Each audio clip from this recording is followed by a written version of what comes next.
Amém. Nós estamos numa série de mensagens. A Igreja Batista do Leme tem um projeto de trabalhar com pequenos grupos, célula, não sei como você conhece, mas é o culto no lar. Você pode conhecer como culto no lar, como célula ou como pequenos grupos.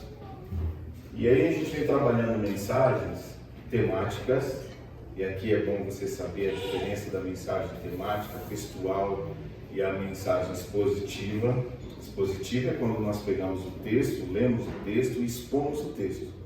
O texto fica claro para você.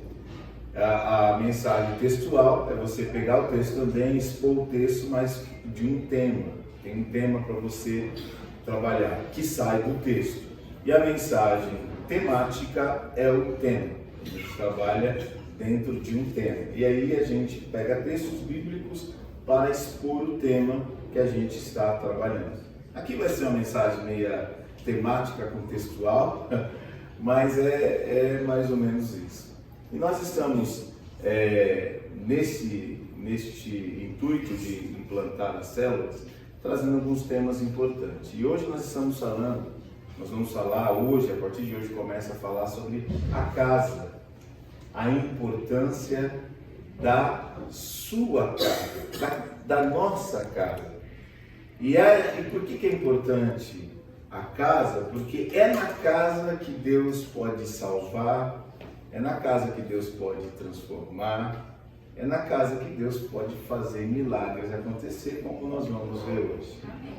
Mas antes de nós entrarmos aqui no texto propriamente dito, aí eu fui pesquisar, como historiador que sou, como eu gosto, sou professor de História e de Geografia, e aí eu fui estudar sobre qual era a perspectiva que o judeu tinha sobre a casa. O que eles entendiam de casa na época deles, na época do Antigo Testamento, nós não vamos falar, mas na época do Novo Testamento. Como é que eles entendiam? Porque na verdade o que acontecia no Antigo Testamento passa para o Novo Testamento e perdura por um bom tempo. E na verdade até hoje, muitos judeus, eles têm alguns hábitos e costumes que são bíblicos, lá no Antigo Testamento. Mas qual a relação que eles tinham com a casa? Não era só para você entrar e sair, ou para você dormir. Não, a casa tinha algumas funções. Quais as funções que a casa tinha? Primeiro, era de que ali você tinha comunhão familiar. E essa comunhão familiar, normalmente, era na mesa. Era na comunhão. Era comendo, né? Além de ter essa comunhão familiar, essa vivência familiar, a casa também era usada para a educação dos filhos, da esposa, do marido. Havia a educação dentro da casa. Então havia a comunhão, havia a educação. Aí você fala assim, pastor, por que você está falando isso? Porque hoje não tem isso. Porque hoje tem gente que chega em casa só para dormir. Porque hoje não tem isso. Porque hoje tem pessoas que entram dentro de casa, ao invés de desligar o celular, liga o celular. Não tem comunhão. Tem pessoas hoje que estão convivendo junto na mesma casa e não conhecem o outro. Não conhece. Não sabe. Tem uma série, eu não vou lembrar o nome, mas é de um adolescente, deixa eu ver se eu lembro o nome, não vou lembrar. Mas é um adolescente que ele só fica na internet, eu acho que é adolescente, se eu não me engano, não está na Netflix.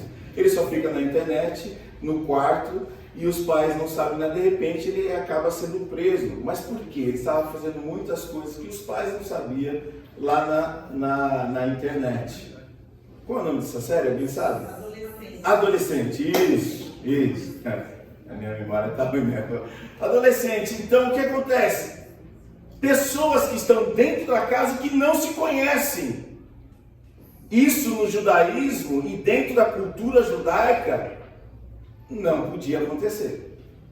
Por quê? Porque tinha a vivência, tinha a troca, tinha o tete a tete. tinha o olhar no olho, tinha o ensinamento. É por isso que está no Antigo Testamento, ensina a criança no caminho que ela deve andar.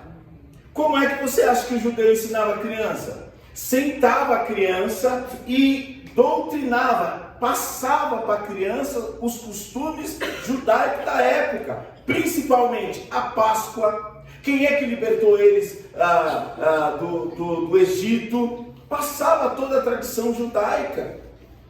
O livro de Neemias é exatamente a reconstrução do muro e também a volta à doutrina. Era o que os judeus tinham perdido e agora Neemias pega e reconstrói o muro e começa novamente a doutrinar o povo, porque o povo tinha esquecido da lei do Senhor.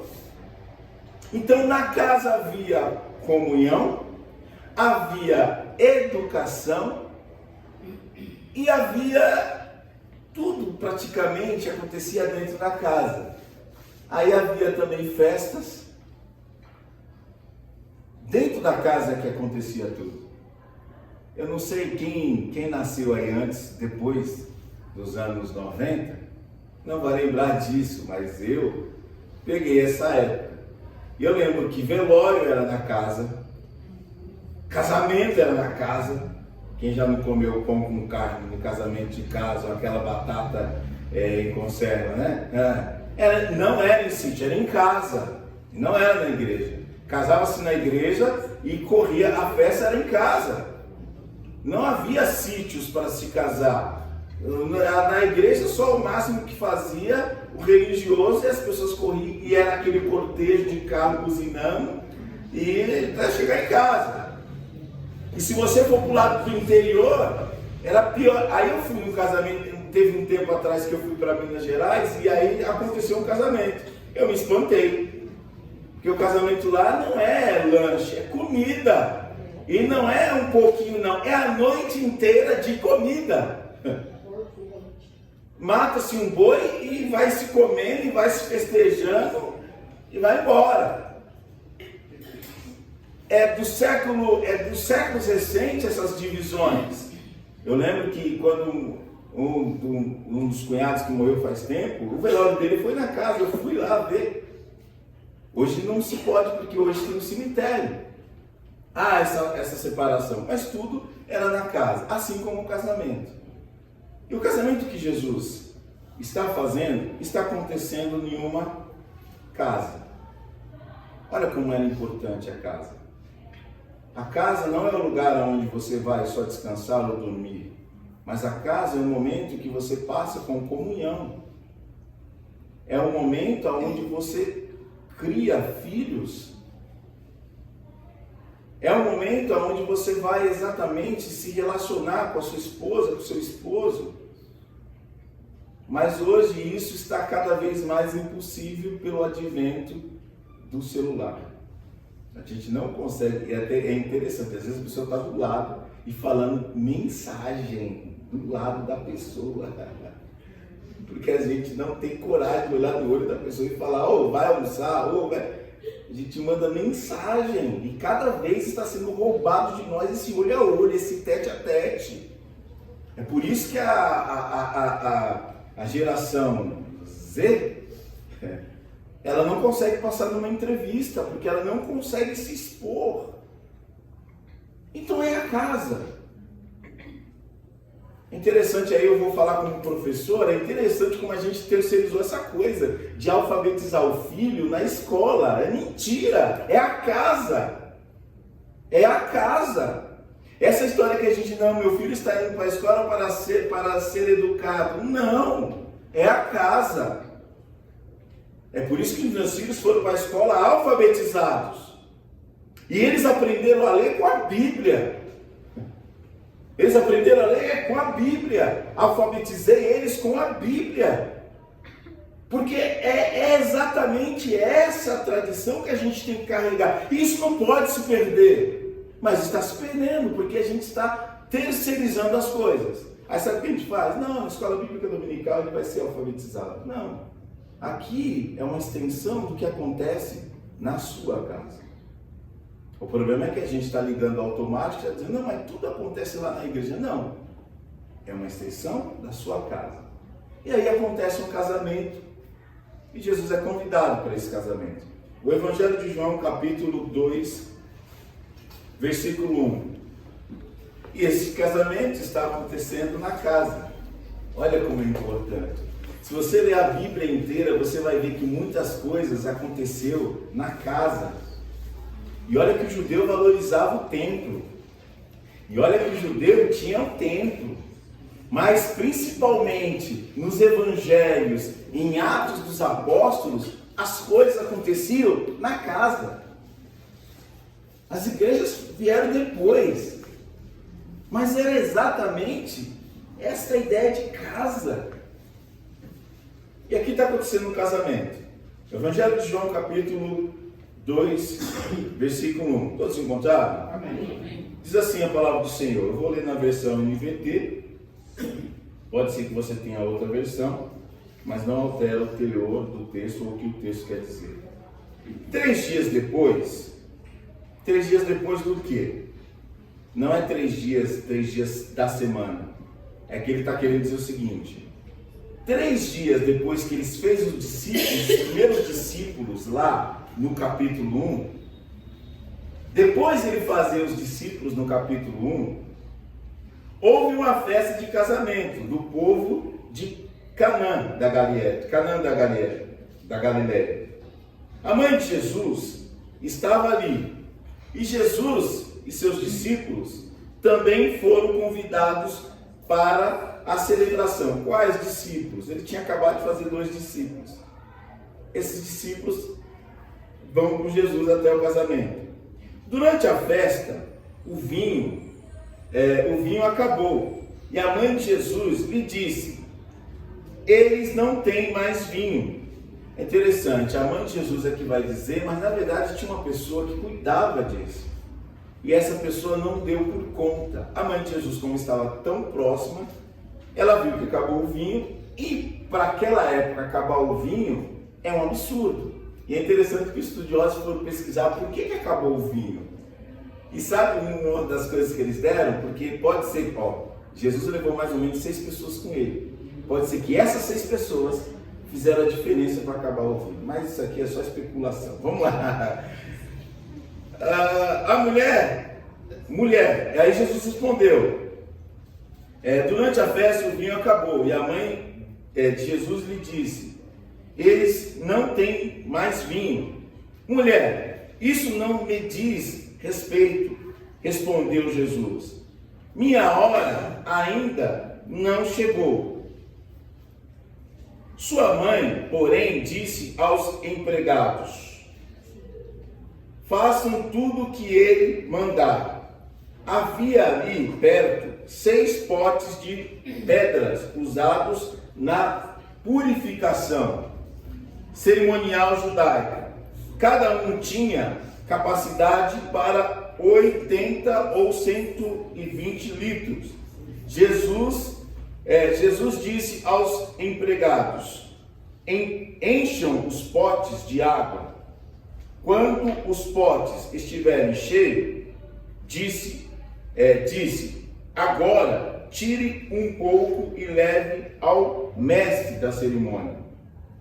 Os empregados seguiram as suas instruções e o mestre da cerimônia provou a água que transformou em vinho, sem conhecer sua procedência, embora os empregados obviamente soubessem.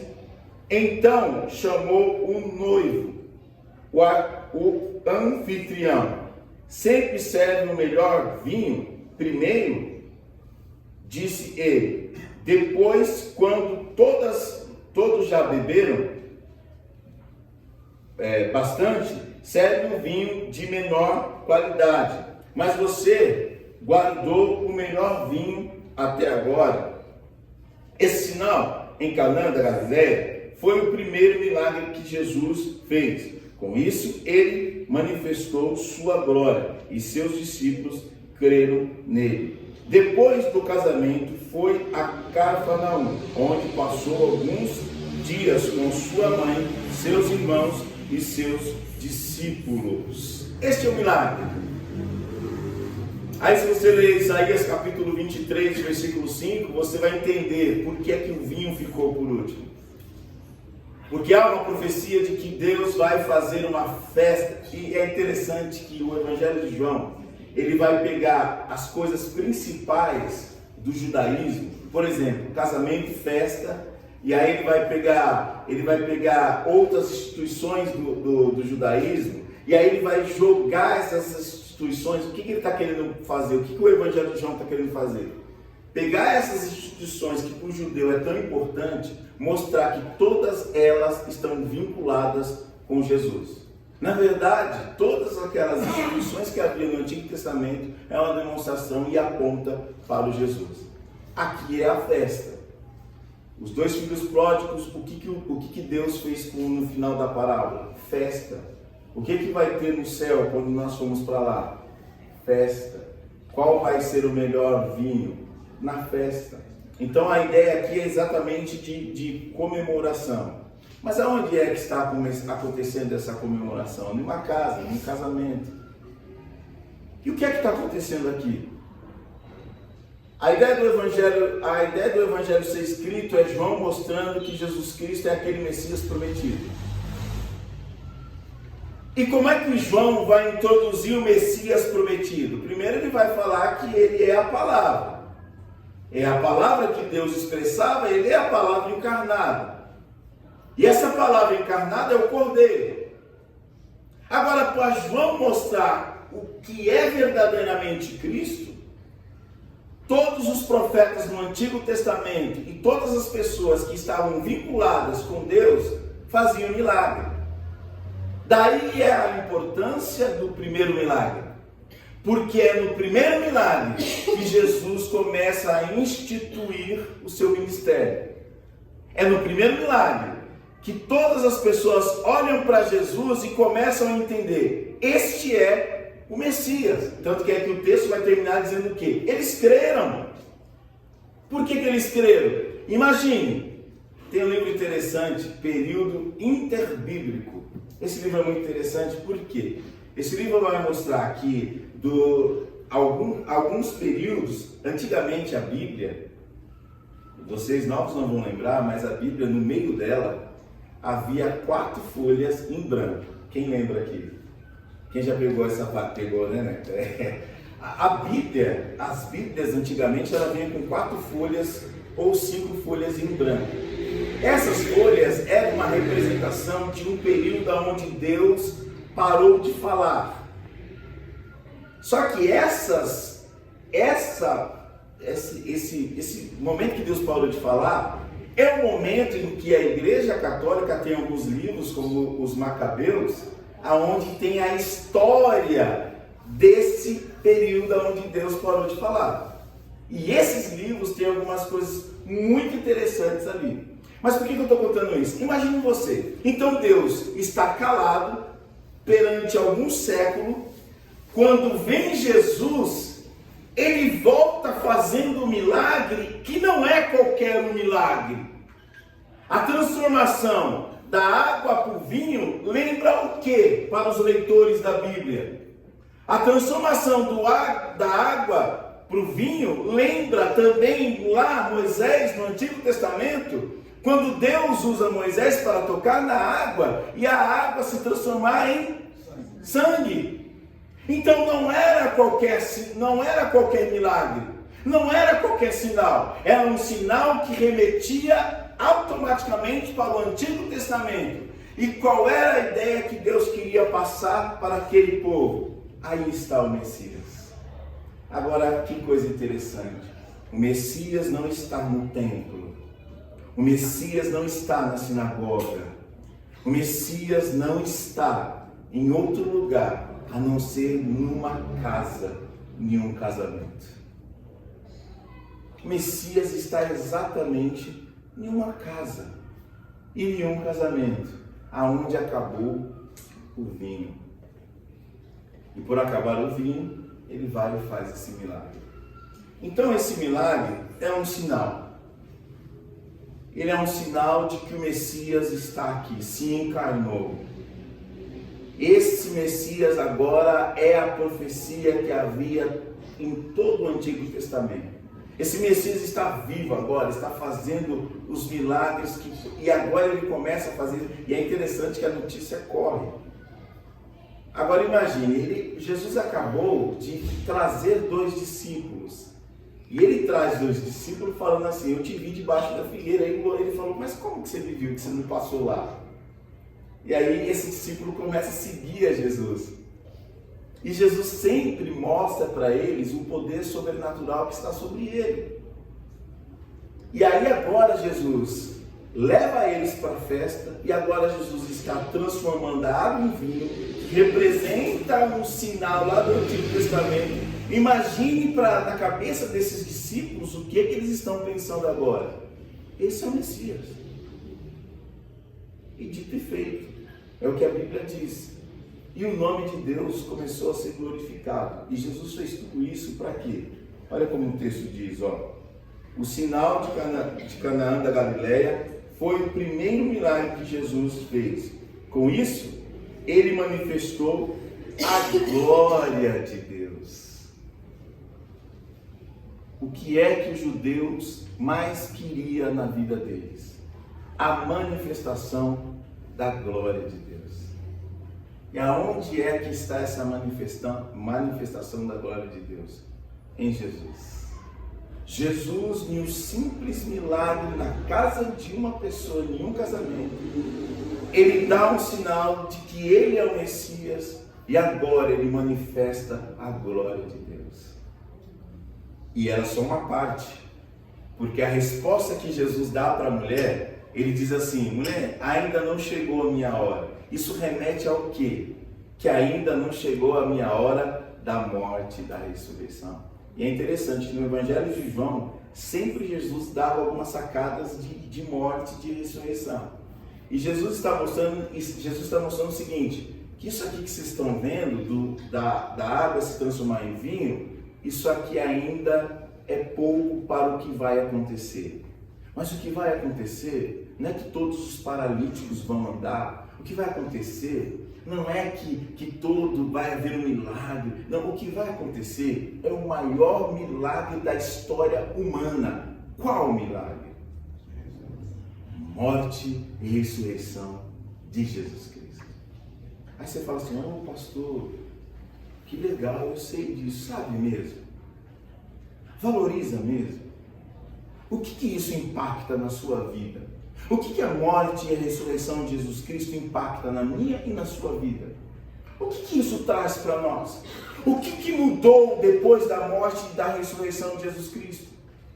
O que esse milagre faz agora na nossa vida? Porque esse milagre aqui causou espanto naquelas pessoas, porque aquelas pessoas entenderam que ele é o Messias. Mas e agora? Com a morte e a ressurreição de Jesus Cristo, o que isso impacta no nosso coração e na nossa vida? É que agora nós temos resposta para a morte. É que agora nós temos resposta para o sofrimento. É que agora nós temos resposta para a tristeza. É que agora nós temos esperança para a dor. É que agora nós temos esperança e salvação para todas as agrúrias e dificuldades que o ser humano passa. E qual é a resposta? A morte e a ressurreição de Jesus Cristo. Porque Ele levou sobre si todas as nossas dores, e o castigo que nos traz a paz está sobre Ele. E pelas suas pisaduras fomos o quê? Fomos o quê?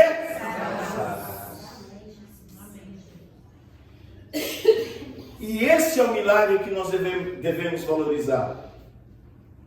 É um milagre e é um sinal de Deus, de uma resposta de Deus para todas as suas perguntas e dúvidas. Mas sabe o que acontece? Ainda a gente está perguntando para Deus.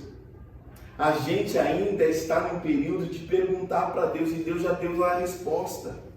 Qual é o problema então da igreja pós-moderna? É crer.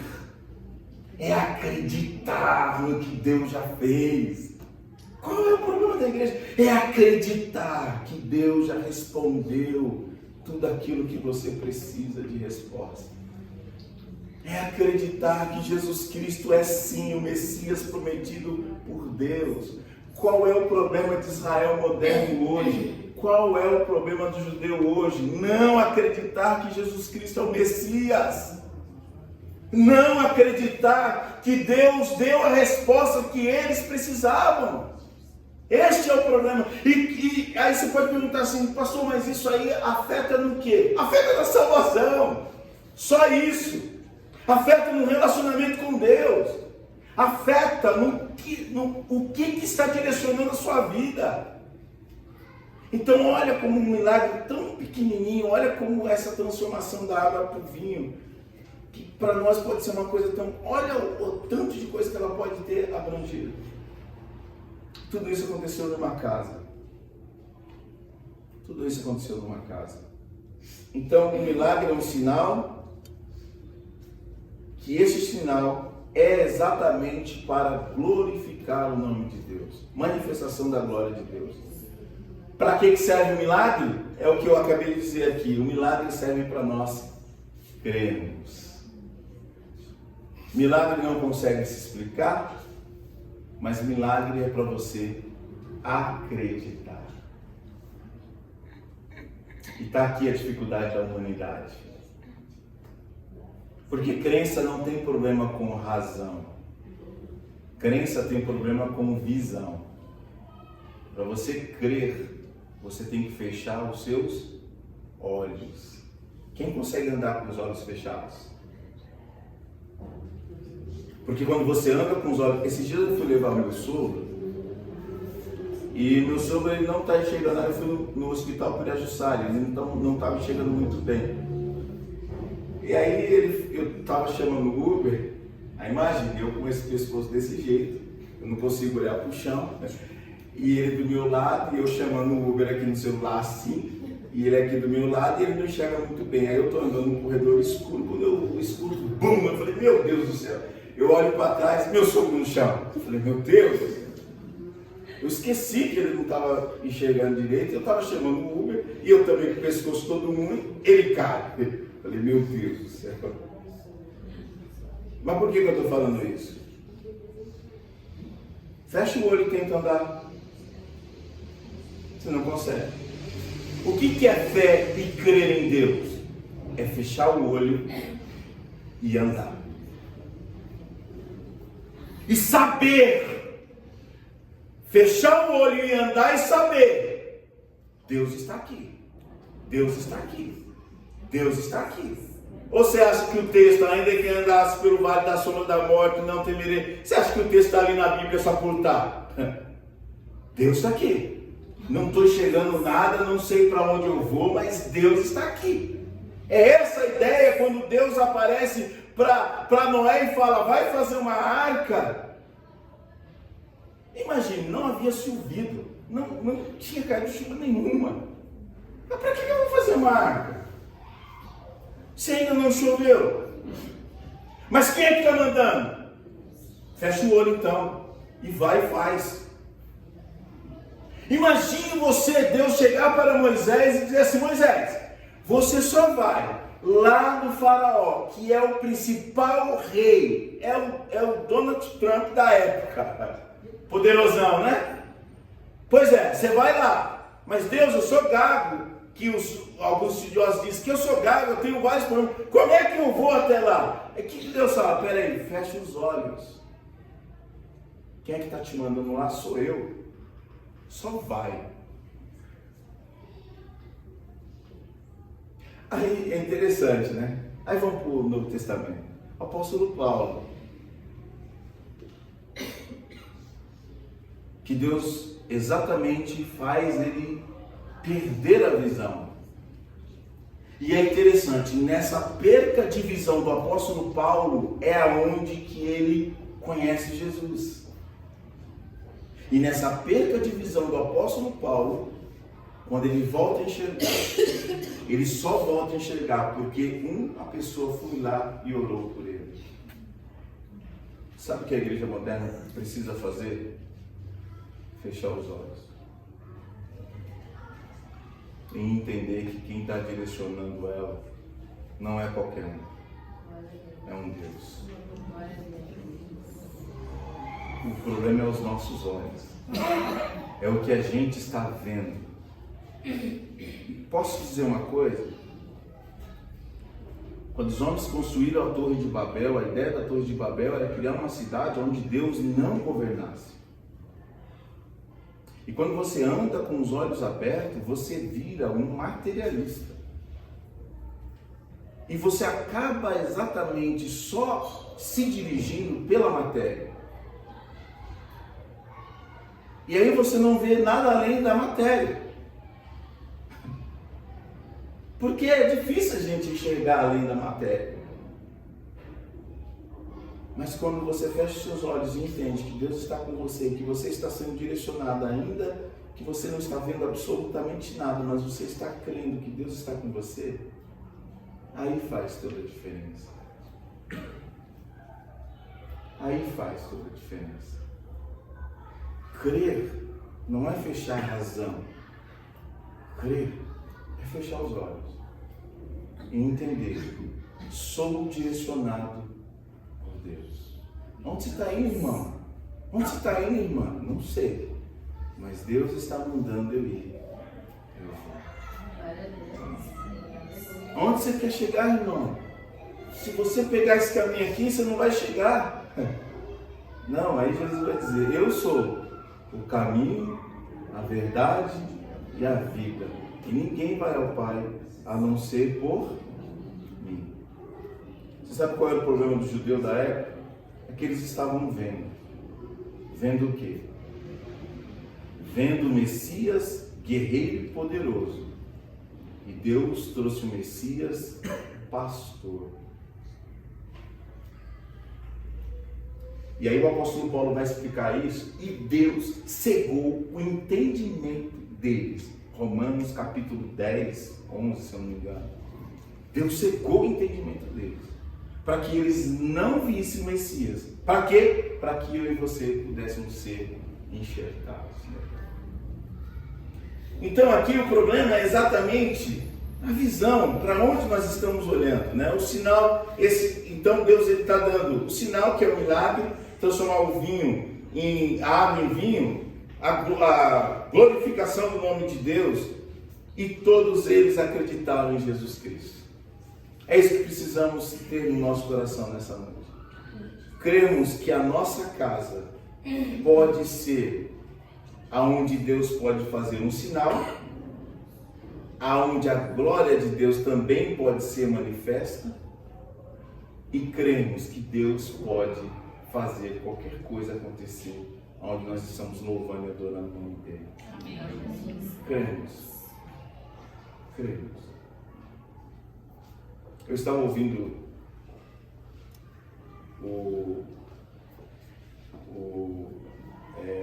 Augusto Nicodemos. Ele estava pregando para os presbiterianos, ele é presbiteriano, e aí ele estava dizendo o seguinte, ele falando para os presbiterianos. Eu fiquei 1 ano na igreja presbiteriana, e ia fazer seminário lá e tudo, e ele falando assim, os presbiterianos precisam acreditar, porque nós estamos muito sofisticados, nós estamos muito teologia prontinha, bonitinha, toda rica, mas nós precisamos voltar àquele primeiro amor. O que ele está querendo dizer? Precisa se fechar os olhos e crer que Deus está na direção. Crer. E eu sei, irmãos, como é difícil crer quando falta alguma coisa. Eu sei disso. Eu já passei por isso. Eu fui pastorear uma igreja, e quando eu fui pastorear essa igreja quebrou o vínculo comigo. E aí eu tinha já estudado, eu fiz 2 anos e meio de história, e essa igreja quebrou o vínculo comigo. Eu não podia trabalhar de professor, minha esposa estava estudando pedagogia, e a gente estava longe dos parentes, lá na Vila Joanismo. Essa igreja rompeu comigo e eu fiquei sem pagamento nenhum. E não tinha o que fazer. E o seguinte, ó, sai daqui agora e se vira.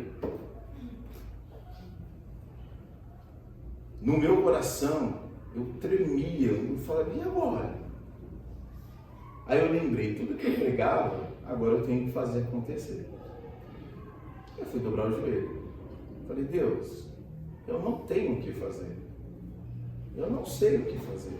Mas só que tem um porém, Deus.